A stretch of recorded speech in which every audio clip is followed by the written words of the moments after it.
মায়াপুরের নতুন মন্দিরে প্রবেশ করার জন্য প্রথমেই তোমাকে 50 টাকা অ্যাজ আ ডোনেশন দিতে হবে।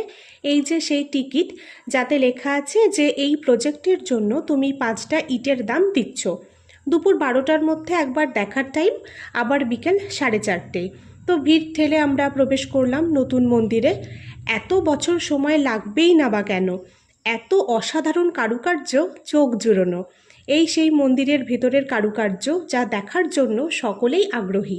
এশিয়ার মধ্যে বৃহত্তম বলে কথা। সিংহাসনে দেখছো ঠাকুর নেই, কারণ মন্দিরের কাজ এখনও অসমাপ্ত, তাই ঠাকুর অন্যত্র সরিয়ে রাখা হয়েছে। অ্যাকচুয়ালি এখানে নৃসিংহদেব রয়েছেন। আমার মনে হচ্ছে কাজ শেষ হতে এখনও 5 বছর লেগেই যাবে।